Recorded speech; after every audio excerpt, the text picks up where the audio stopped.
بالله ربا وبالإسلام دينا وبمحمد نبيا ورسولا أصبحنا على فطرة الإسلام وكلمة الإخلاص وعلى دين نبينا محمد صلى الله عليه وسلم وعلى ملة أبينا إبراهيم حنيفا وما كان من المشركين.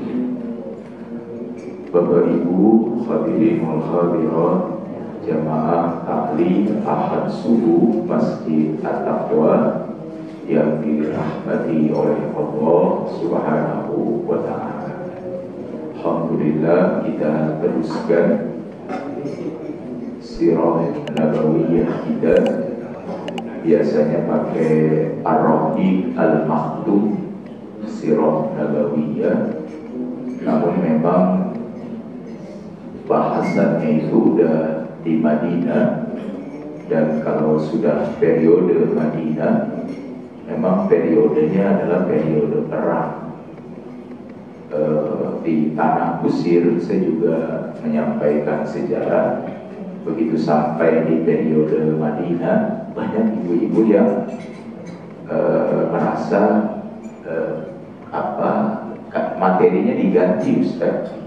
Habis perang Badar, perang Uhud, perang Khandaq begitu. Jadi katanya, Ustaz, kami nggak bisa menerima materi tentang pertempuran. Tidak apa-apa, maka kita coba ke materi sejarah yang lebih bisa kita enak mendengarnya.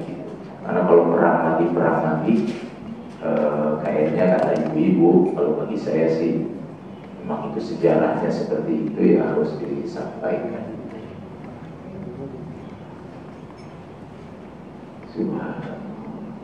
Saya juga sama dulu sama bapak, senasib kita dulu.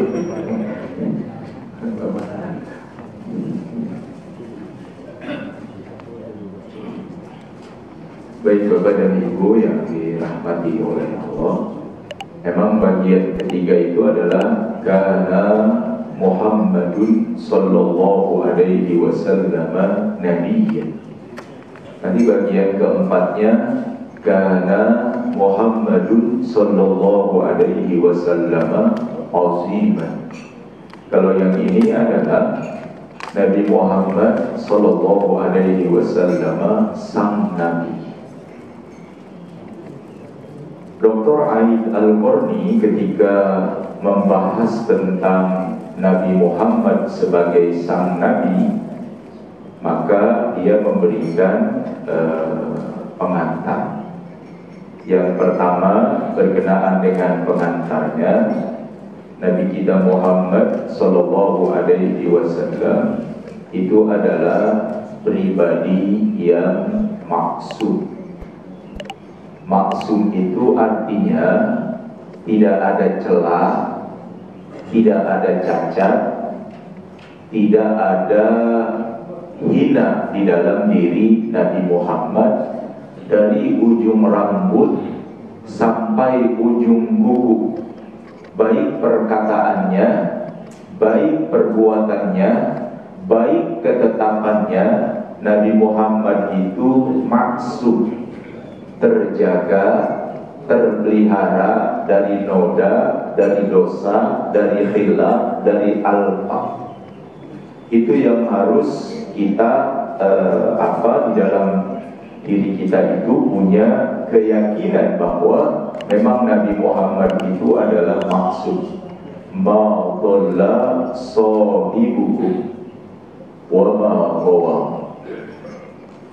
Sahabatmu itu Muhammad, ya, nggak ada celaknya, nggak ada cacatnya, nggak ada hinanya, dari ujung rambut sampai ujung kuku, dari sejak dia dilahirkan sampai dengan beliau Rasul wafat, bahkan setelah wafatnya pun tidak ada cacat, tidak ada celah, dan tidak ada hina di dalam dirinya. Ini berbeda dengan beberapa tokoh yang biasanya kita kagumi. Kalau kita punya tokoh favorit, punya tokoh yang kita kagumi, Mungkin tokoh itu bagus di satu bidang, tetapi suka lemah di bidang yang lain. Tokoh itu biasanya bagus sekali di bidang akhlak tertentu, tetapi lemah di akhlak yang lainnya. Kalau Nabi Muhammad itu lengkap dan sempurna, sehingga dia digambarkan bagaikan lampu kristal. Kalau ada lampu kristal yang bulat tuh, maka semua sisinya memancarkan cahaya yang terang dan cahaya yang kehilau. Semua sisinya, yaitu Nabi Muhammad. Yang kedua, kedatangan Nabi Muhammad itu merupakan berita yang besar, ya, peristiwa yang agung dan merupakan kabar yang sangat ajaib. Kenapa sih kedatangan Nabi Muhammad itu berita yang besar dan merupakan kabar yang sangat ajaib? 10.000 tahun sebelum Nabi Muhammad dilahirkan, kelahirannya itu sudah diperbincangkan. Bayangkan, jadi satu-satunya manusia yang 10.000 tahun sebelum dia dilahirkan, namanya sudah disebut, namanya sudah diperbincangkan, dan namanya sudah dinanti-nantikan kehadirannya. Nanti bisa dilihat di dalam surah Ali Imran, ya, ayat yang ke-80 atau 81 itu, wa iz akhazallahu mitsaqan nabiyyin lama ataitukum min kitabi wa hikmah. Dan ingatlah ketika Allah mengambil sumpah janji setia kepada semua nabi dan rasul, dari Nabi Adam sampai dengan Nabi Isa. Jadi dari Nabi Adam sampai dengan Nabi Isa itu sudah ditanya oleh Allah ketika mereka diangkat menjadi nabi. Ya, la tu'minun nabiyyi wa la tansurunna. Hei Adam, kamu bakal beriman enggak? Percaya enggak dengan nabi akhir zaman?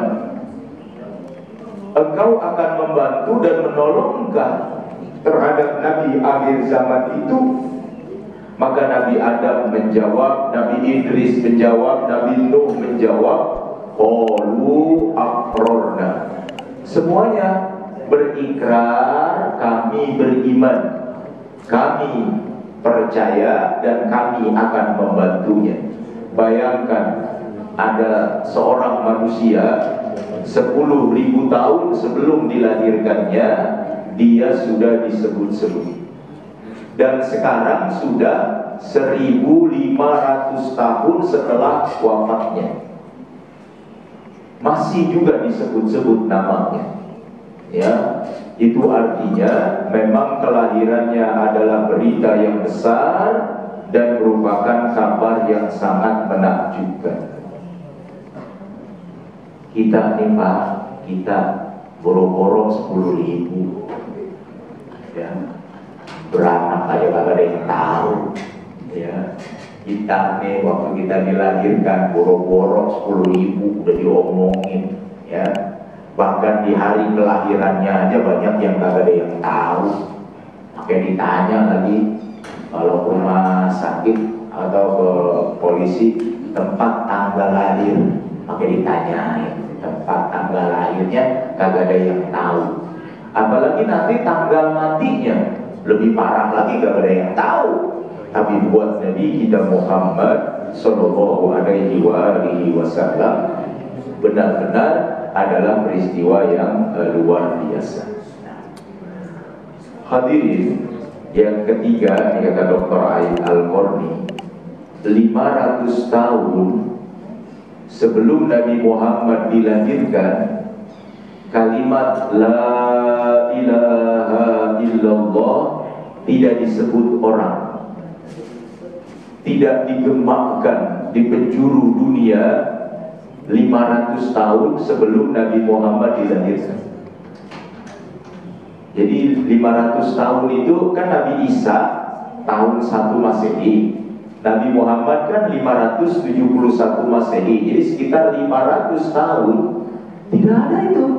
yang menggemakkan kalimat La ilaha illallah Muhammadun Rasulullah baru setelah Nabi kita dilahirkan dan di umurnya yang ke-40 menjadi Nabi. Setelah itulah kalimat La ilaha illallah bergema, bahkan setelah 1500 tahun Nabi mencanangkannya. Luar biasa sekali ya kehadiran Nabi itu, sehingga kalimat La ilaha illallah bergema di seluruh penjuru dunia. Pagi ini kalimat La ilaha illallah bergema ya, Kampung Jawa, Pejaten Timur, Tanjung Barat, tadi subuh ya. Di saat yang bersamaan di belahan dunia yang lain juga lagi mengumandangkan azan zuhur, di belahan dunia yang lain sedang mengumandangkan azan maghrib, di belahan dunia yang lain sedang mengumandangkan azan isya. Kenapa? Karena memang buminya bulat, sehingga kalimat La ilaha illallah itu bergema di seluruh penjuru dunia, minimal melalui azan. Itu kehadiran Nabi, sehingga dia disebut sebagai sang Nabi ya. Kemudian Nabi diutus, diangkat menjadi Nabi itu di usia yang matang ya, di usia yang matang, yaitu usia 40. Orang kalau udah umur 40, mohon maaf ya Bapak dan Ibu ya, inna a'maru ummati ya, kata baginda Nabi itu Siti Nasana. Umur umat saya itu a'maru ummati ma baina siti wasaba'in. Umur umat saya itu antara 60 dan 70. 60 sama 70 mah ujungnya. Jadi 60 ke 70 itu ujungnya.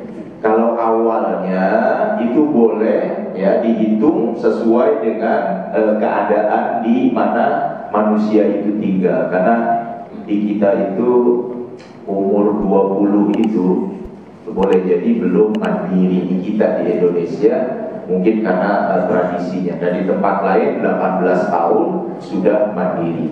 Tapi rata-rata orang kalau udah umur 40, secara ruhani dia sudah mumpuni ya, secara psikologis juga dia sudah mumpuni di umur 40. Itu makanya hadirin sekalian, kalau mau melihat orang sebenarnya, kalau mau melihat orang tuh lihat aja umur 40. Jadi waktu dia umur 40 itu bagaimana dia ke masjidnya, baca Qur'annya, ibadahnya, itu waktu umur 40 lihat aja. Jadi kalau udah umur 40 lihat. Tapi kalau dia umur 40 masih keempang aja, empang. Iya, misalnya udah umur 40 masih begini aja, seharian lagi. Oh, kayaknya sulit kita secara rohani dan secara spiritual. Lah, udah umur 40 ya, kecuali masih umur 16, 17 kali masih bisa. Tapi kalau udah umur 40 berat. Dan lebih berat lagi kalau udah umur 60. Umur 60 masih begitu aja, mau ngapain? Nah, kita beruntung hadirin sekalian, di usia kita yang seperti sekarang ini masih sempat kita diberi peluang beribadah. Itu bersyukur banget ya. Saya baca hadis itu, mohon maaf ya Pak, baca hadis itu panjang sekali hadisnya. Jadi rupanya temen itu bisa nyari temennya nanti di surga. Saya baru tahu tuh melihat hadis itu, teman bisa mencari temannya di dalam surga. Misalnya gitu, saya masuk surga nih. Begitu saya masuk surga, saya akan cari orang yang saya kenal. Dulu saya kenal sama Pak Wakil. Pak Wakil mana di surga? Pak Wakil gak ada misalnya. Mohon maaf ya, cuma contoh doang. Kalau orang di sorga nggak ada, berarti di mana? Nah, itu dia. Tapi sebagai teman, ya, dia akan cari dia temannya di mana. Teman saya, ya Rob, itu Pak Wage dulu dari tahun 92 saya kenal, dari sejak saya pacaran. Misalnya gitu, saya kenal tuh dia, ya, ahli ibadah. Saya sholat bareng di masjid, ya, saya puasa juga bareng di masjid. Dia kemana? Begitu dilihat misalnya di neraka, maka nanti saya akan bilang, ya Rob, itu bestie saya tuh, itu sahabat saya tuh. Dulu saya sholat bareng, saya puasa bareng, haji bareng, berjuang jugaan bareng. Maka Allah berfirman, akhriju man arafta. Kalau begitu, keluarin dia dari dalam api neraka, dan keluarkan orang-orang yang engkau kenal dari dalam api neraka. Tuh enak banget nih, jangan disangka nih, ini begini nih, ini bestie nih, nanti pada saling mencari. Itu makanya bersyukur kalau punya teman orang-orang baik. Saya yakin nih semuanya orang baik nih. Dan seandainya Bapak Ibu masuk surga nih, seandainya Bapak Ibu masuk surga nih semuanya, Bapak nyari saya nggak ketemu, bisa, berarti saya di mana? Oh, banyak pilihan nerakanya keras banget. Seandainya begitu, mohon Bapak dan Ibu juga cari saya, dan bilang sama Allah, dulu di At-Taqwa dia yang nyampein itu tas taklim ahad subuh tentang sirah nabawi, sehingga nanti kita bisa kumpul bareng lagi di dalam surganya Allah Subhanahu wa Ta'ala. Itu beruntung banget ya punya komunitas-komunitas yang baik ya. Di sisa umur kita ini, kita masih diberi jalan oleh Allah untuk terus-menerus bisa berbuat baik. Tahun kemarin kan masih ada ustazah di situ. Ada ustazah di situ ngikutin tas. Ya. Sekarang udah nggak ada. Sekarang udah ada di sana, dia tenang aja ustazah. Ya, ustazah Aroh tuh di situ biasanya ada. Dia nyender di mana? Tuh ditandain nyender. Ada yang masih ingat tuh dia nyender di situ. Makanya kalau teori saya tuh, emang kalau ngaji sebaiknya jangan pindah-pindah, udah di situ aja duduk. Sehingga ketika Bapak meninggal, orang tahu bahwa dia di situ aja itu dari dulu. Dari sejak awal itu di situ aja ketahuan, di situ dia yang duduk. Oh, cakep. Tapi kalau mancing pindah-pindah. Mancing pindah-pindah, jangan di situ aja ya. Dan meninggal, biasa dulu di nomor 7. Siapa saja, baik. Jadi Rasul diangkat di usia matang, di umurnya 40, setelah berkhulwat 3 tahun. Jadi Nabi juga gak ujuk-ujuk langsung jadi Nabi begitu, enggak. Nabi itu berkhulwat, bertahanus, berkontemplasi, kalau bahasa sekarang itu merenung, menginsafkan diri, merenung itu 3 tahun di Gua di Gua Hiro. Jadi nggak langsung. Jadi Nabi itu kadang sebulan, kadang 2 minggu, ya. Kalau bulan Ramadan tuh full sebulan Nabi di Gua Hiro itu melakukan kontemplasi 3 tahun di umur 37. Ya, di umur 37. Dan Nabi, saya melihat sejarah kehidupan Nabi itu benar-benar pribadi yang ulet ya. Di umur 4 tahun sudah menggembala kambing, 4 tahun ya. Umur 8 tahun itu udah mulai dapat upah dari menggembala ya. Ma ba'asallahu nabiyyan illa ra'a ghanaman wala anta ya na'am ya ar'aha min qorohi atau min ahli Makkah. Di umur 8 tahun itu saya menggembala kambing orang Mekah dan saya mendapatkan upah. Bayangin umur 8 tahun. Kalau bahasa kita sekarang udah bisa nyari duit. Kalau bahasa di sini umur 8 tahun udah bisa nyari duit, jadi tidak membebankan hidup karena Nabi adalah yatim piatu. Umur 12 tidak tanggung-tanggung Nabi, ya, ngikut berdagang ke luar negeri. Setelah Nabi pandai berdagang karena belajar dari pamannya itu, maka di umur 18 Nabi nggak lagi ngikut paman. Umur 18 Nabi sudah menjadi pedagang mandiri, ya, ke negeri Syam, ke negeri Yaman, ke negeri Syam, ke negeri Yaman. Setahun 2 kali Nabi berdagang ke luar negeri. Nah, begitu umur 25, itu kan berarti udah 7 tahun Nabi berdagang. Yang lain juga orang dagang ke luar negeri, dan setahunnya 2 kali. Dan setiap dagang gak pernah rugi, selalu untung berlimpah. Saya pikir 7 tahun berarti 14 kali berdagang. Kalau lihat surat Al-Quraisy itu, berarti 14 kali Nabi berdagang ke luar negeri itu dengan untung yang berlimpah. Maka di umur 25 memang Nabi sudah kaya. Jadi di umur 25 ketika Nabi menikah dengan Khadijah, Nabi itu udah kaya. Dan itu dibuktikan karena mas kawinnya Nabi itu adalah 20 ekor unta muda. Dan waktu itu unta muda itu unta yang mahal.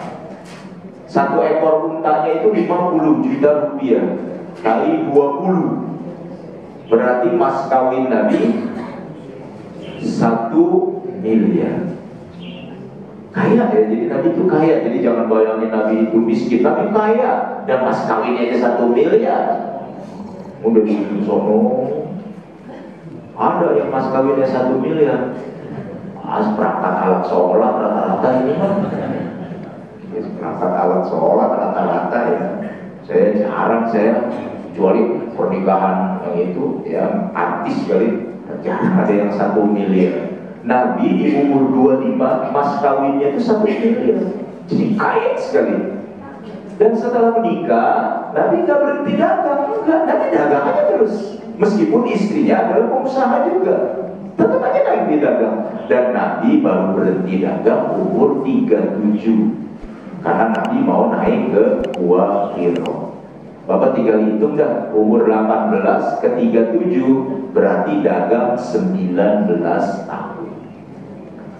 Jadi orang kalau dagang 19 tahun untung, terus istirahat 3 tahun, ya tetap aja masih cukup, malah berlimpah. Apalagi dagangnya ke luar negeri, ya. Dan tepat di umur ke-40 beliau menjadi Nabi dan Rasul.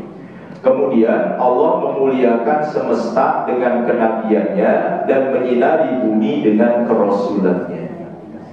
Hadirin, sebelum Nabi Muhammad itu dilahirkan, Eropa, sekarang Eropa yang lagi berjaya, yang lagi menguasai peradaban, di sana itu disebutnya abad ke-8.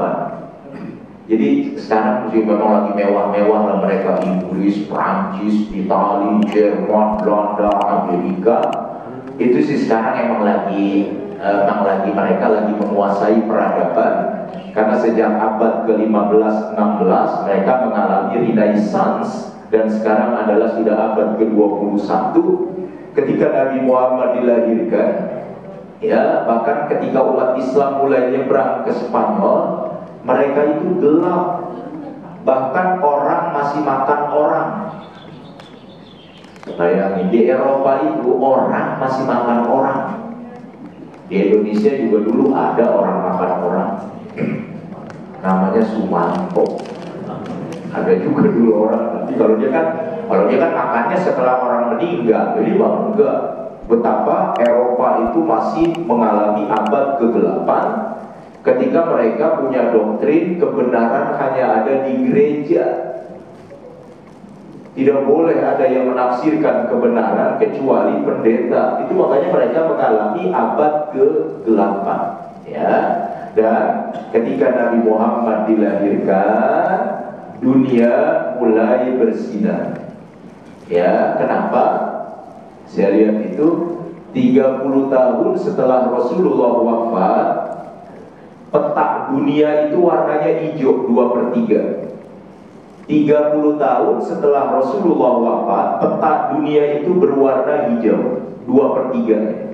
Itu artinya 2/3 dunia setelah 30 tahun Rasulullah wafat itu sudah dikuasai oleh umat Islam pada masa Bani Umayyah, terutama pada masa Umar bin Abdul Aziz, karena mulai merambah ke arah barat Afrika dan kemudian nyebrang ya sampai dengan ke Andalusia, kemudian sampai juga ke wilayah yang sekarang dikenal sebagai Prancis itu ya. Cuma memang Portugal tuh belum sempat tersentuh karena hari itu memang Raja Ferdinand dengan Ratu Isabella nikah ya, dari dua kerajaan Kristen di Spanyol itu.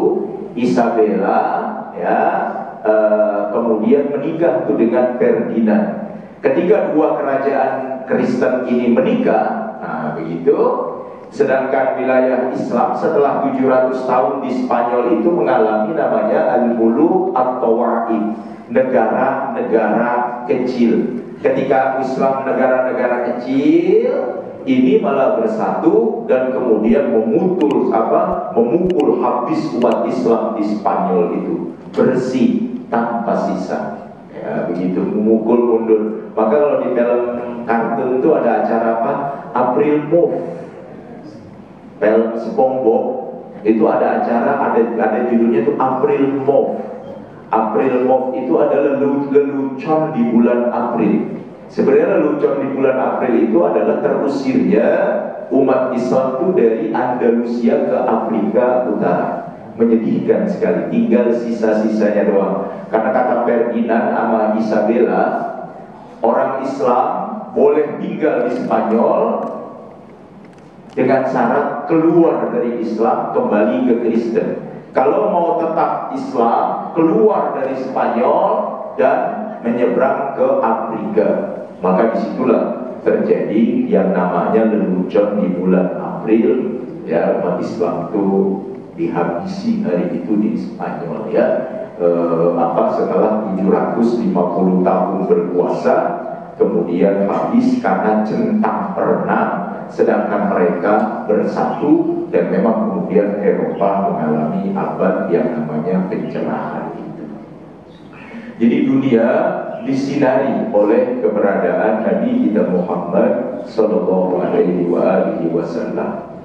Yang berikutnya, Nabi Muhammad itu begitu dia umur 40 tahun dan beliau Rasul diangkat menjadi Nabi, maka beliau Rasul itu langsung mengembangkan misi kerasulan dengan kesungguhan dan pengorbanan, mempersembahkan ruhnya, hatinya, darah dan air matanya buat yang namanya kepentingan umat dan buat kepentingan Islam. Itu makanya hadirin, Nabi kan punya hak 1/5 dari rampasan perang. 1/5 itu besar Pak, 1/5 itu besar. Jadi kalau ada rampasan perang, waktu Futuh Mekah itu rampasan perangnya itu lebih dari 1 juta dinar Pak. Besar itu, besar sekali. Dan Nabi itu punya hak 1/5. Bukan lagi kilo-kiloan itu Mak, itu luar biasa ya. 1 juta lebih ya rampasan perangnya, dan Nabi punya hak 1/5. Jadi kalau itu dibagi 5, Nabi dapat bagian 1. Tinggal dibagi aja 1 juta dibagi 5, besar sekali bagian Nabi. Cuma memang Nabi begitu dapat 1/5, Nabi bagi lagi menjadi 5. Jadi Nabi dapat 1/5 nih, yang 1/5 Nabi bagi lagi menjadi 5, dan Nabi ambilnya yang 1/5 itu pun buat istri-istrinya. Ya, buat istri-istrinya, dan hadirin sekalian, yang sisanya yang menjadi bagian Nabi dibagikan lagi kepada umat Islam. Mungkin nanti bapak-bapak nggak percaya ya bahwa rumah Aisyah itu dibeli oleh Muawiyah itu 15 miliar. Rumah Aisyah. Jadi rumah wafat dibeli oleh Muawiyah itu kalau dihargakan rupiahnya itu 15 miliar ya. Jadi wajar saja itu terjadi 8 tahun sebelum Rasulullah wafat kan mulai ada pertempuran. Jumlahnya ada 65 kali pertempuran atau peperangan. Jadi ghanimahnya cukup besar sekali. Belum dari fai. Kalau fai lain lagi Pak.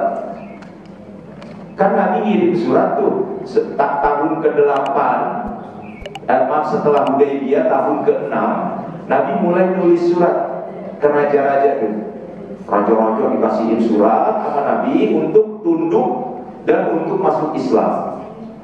Kan tidak semuanya memang masuk Islam, tetapi banyak yang masuk Islam dan kemudian ada yang tidak masuk Islam tapi ngirimin hadiah. Nah itu namanya fai. Kalau fai hak Nabi itu nggak 1/5. Berapa kalau fai? Semuanya buat Allah dan Rasulnya. Jadi besar sekali ya. Cuma tadi Nabi sudah tidak ada masalah dengan keuangan, sudah tidak ada masalah dengan yang namanya materi. Maka di Haji Wada Nabi korbannya berapa ekor?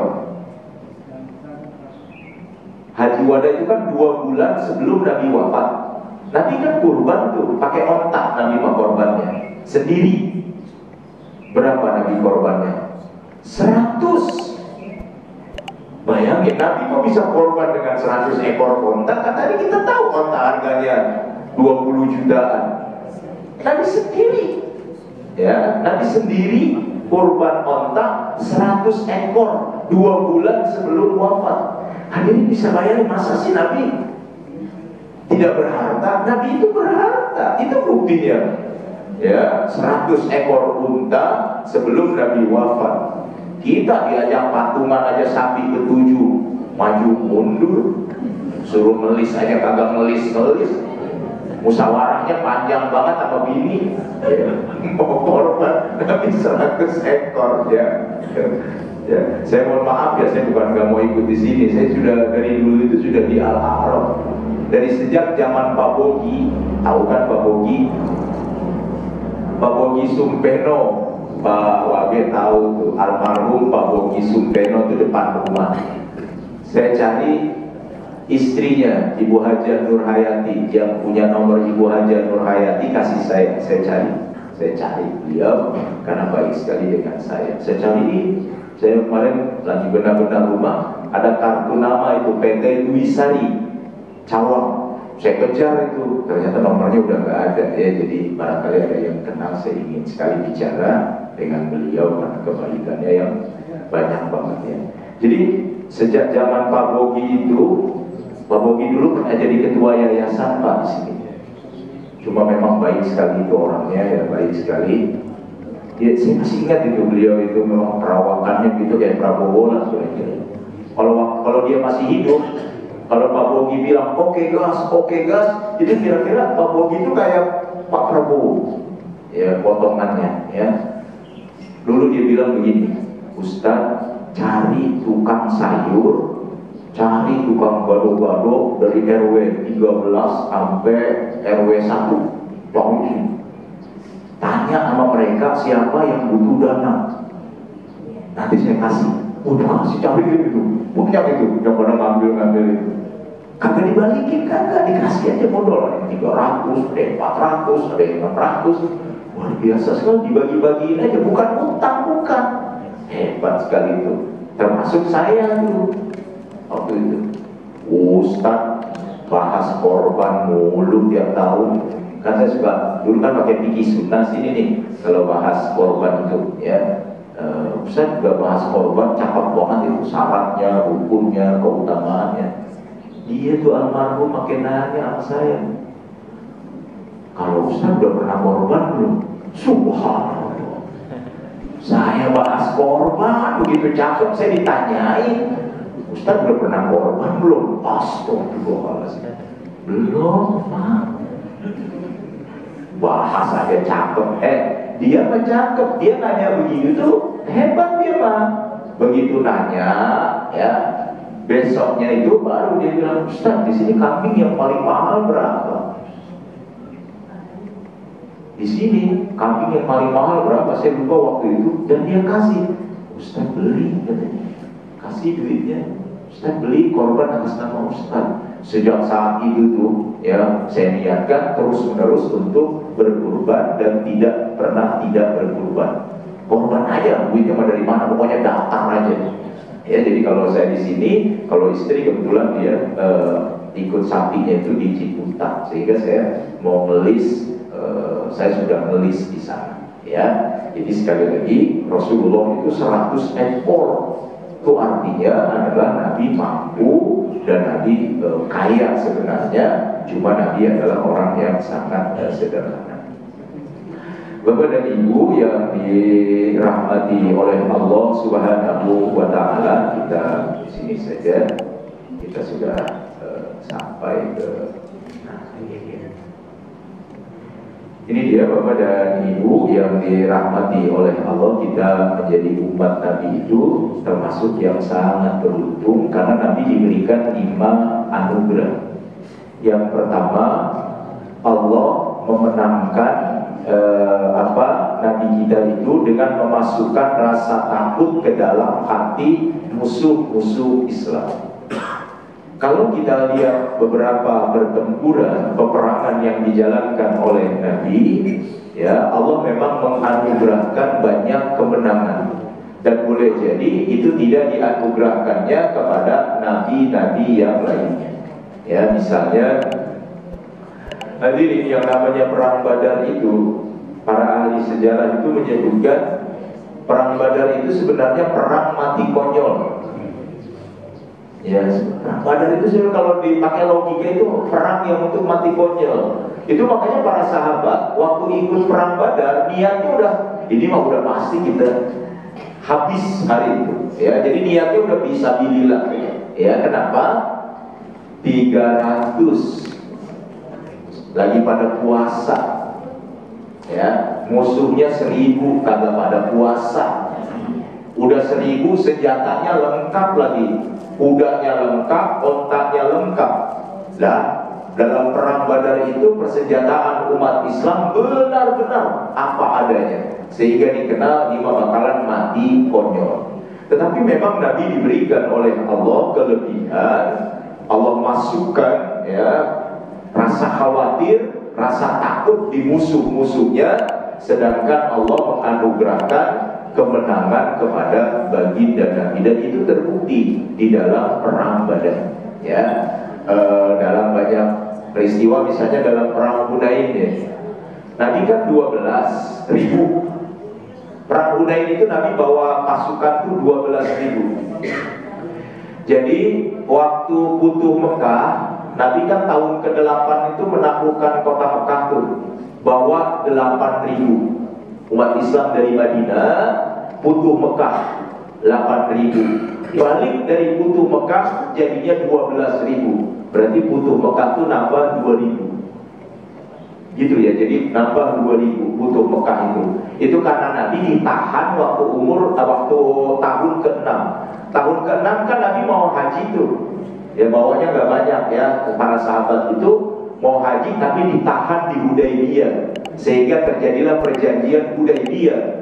2 tahun berikutnya Nabi udah bawa 8.000-an, balik 12.000. Sebelum balik ke Madinah, Nabi berperang di dalam perang Hudain, ya, di sebuah lembah.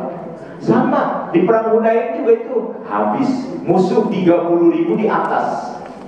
Itu kan lembah. Jadi 12.000 ini mau balik ke Madinah melewati Hunain itu. Suku-suku di luar kota Mekah itu kan menggalang kekuatan, ya, untuk menghadang Nabi itu. Dan ketika Nabi berada di bawah lembah itu, tuh di bawah lembah, mereka di atas, Pak. 30.000 itu musuh di atas, 12.000 di bawah. Mereka tinggal jatuhin batu aja habis.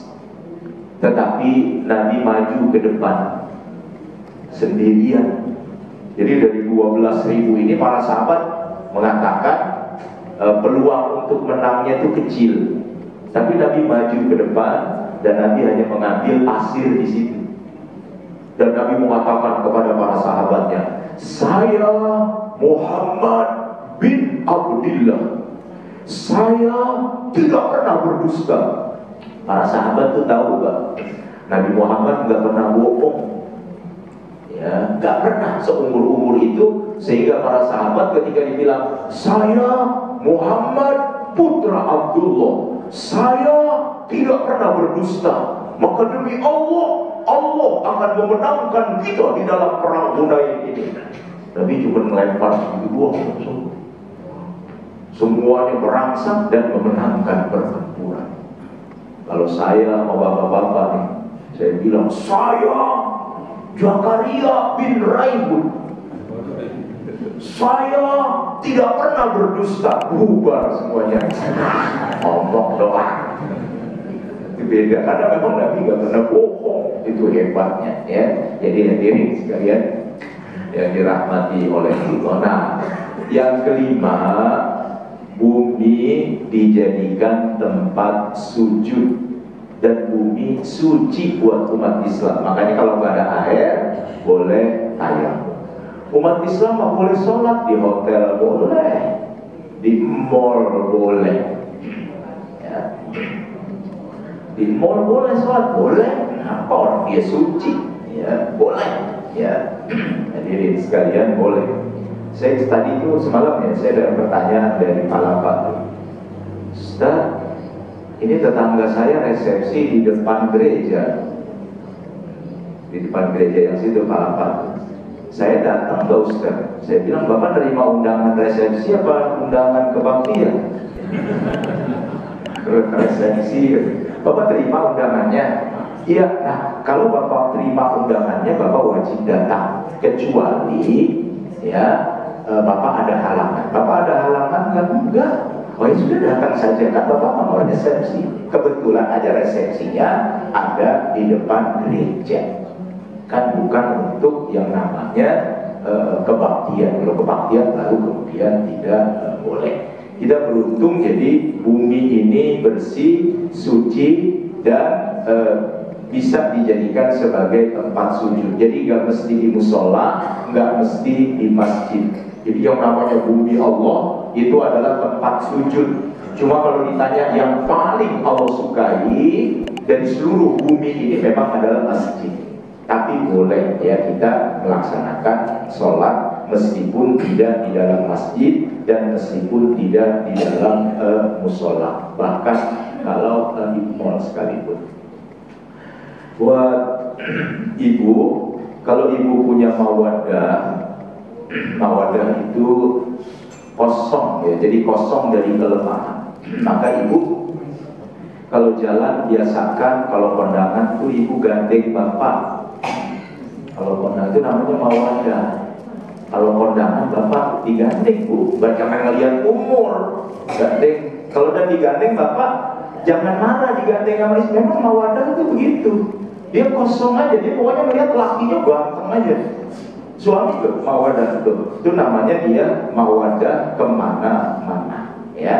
Sama manggil dengan panggilan-panggilan yang baik kepada istri, meskipun sudah sepuh nggak ada masalah ya.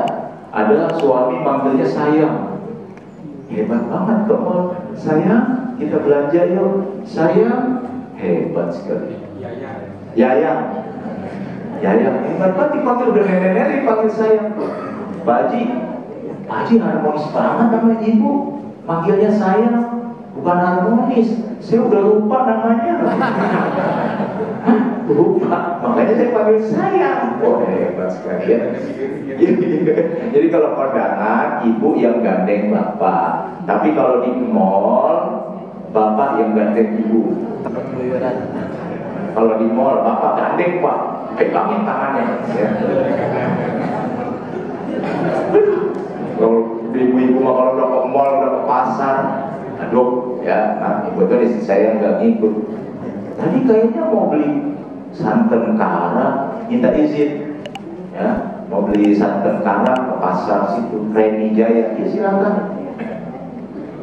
Balinya penuh semotor, tadi kan saya mau beli kara saya. Jadi orang perempuan kalau udah ke pasar itu tahu apa apa aja dah, ya begitu kira-kira makanya digandeng.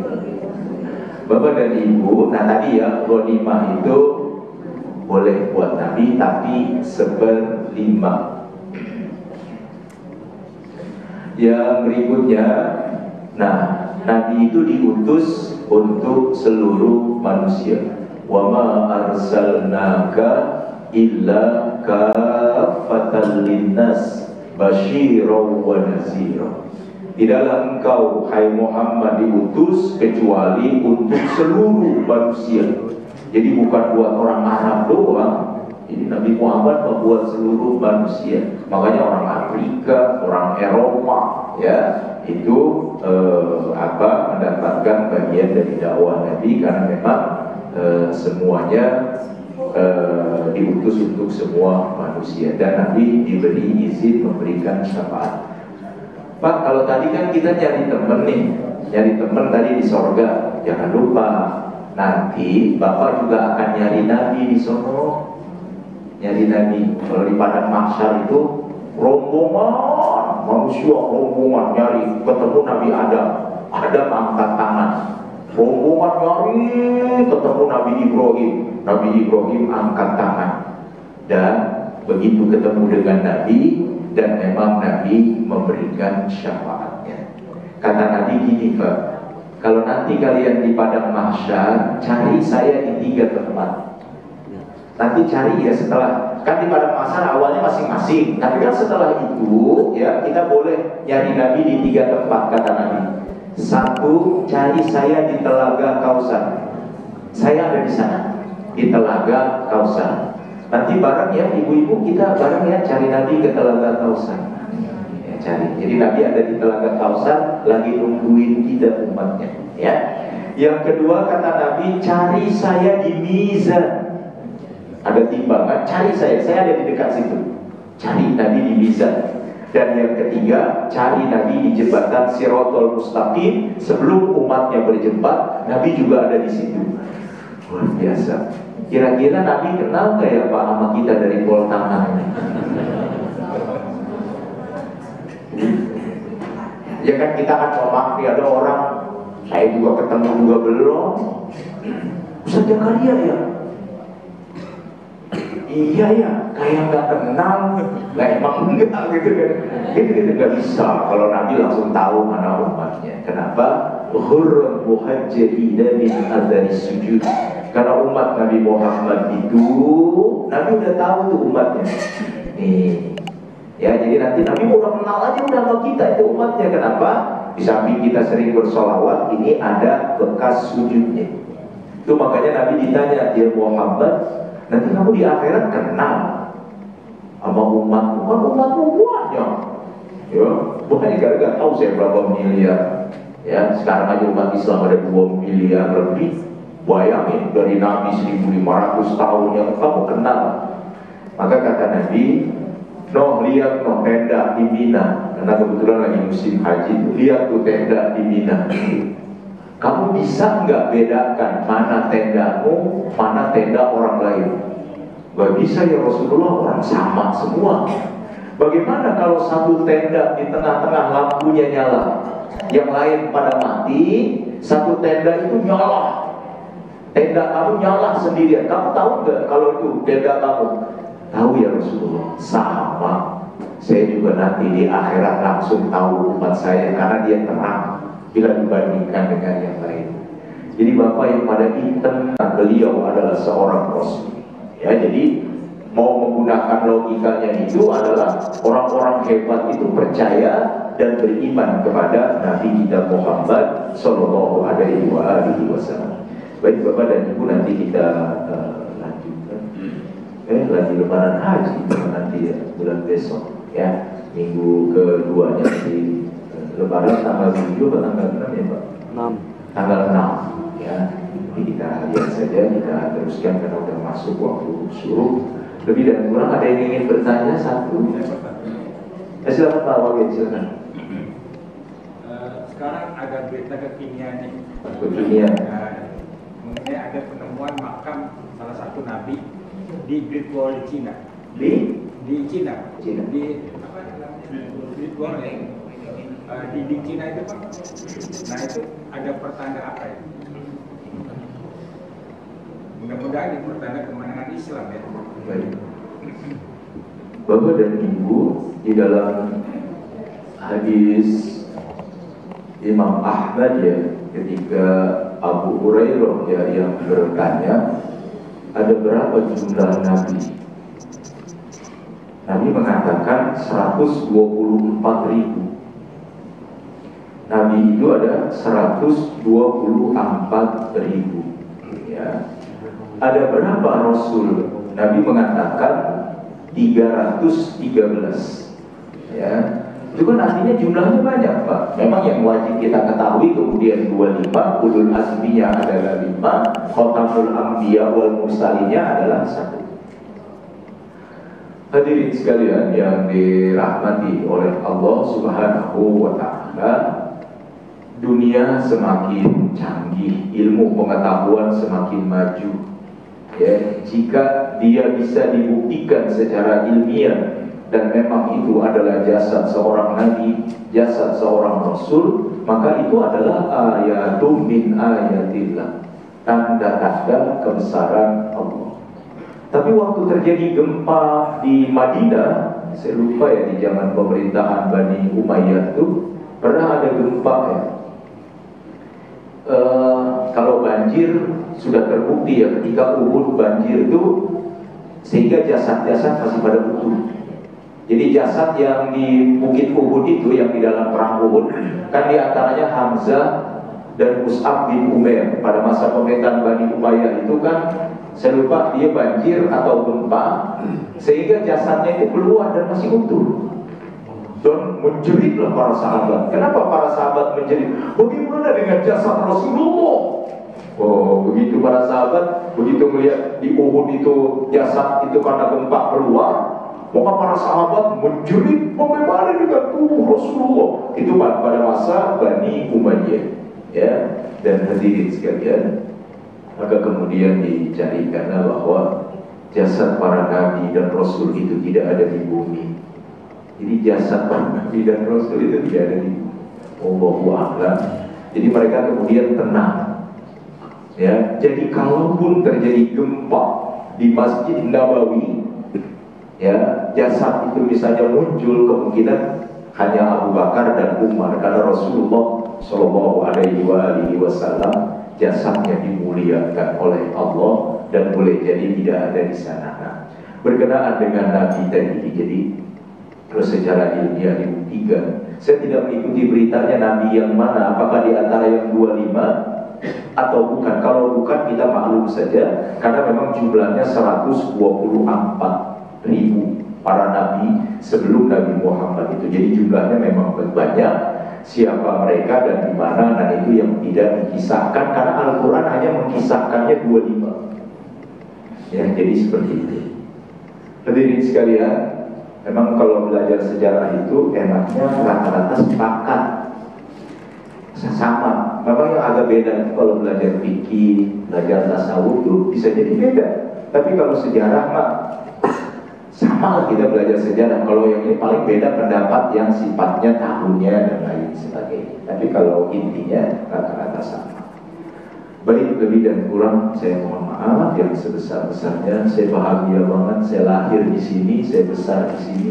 Ini ngaji, wah, luar biasa sekali, banyak banget di Masjid At-Taqwa ini. Mudah-mudahan Allah memberkahkan umur kita, harta kita, ilmu kita, dunia dan akhirat.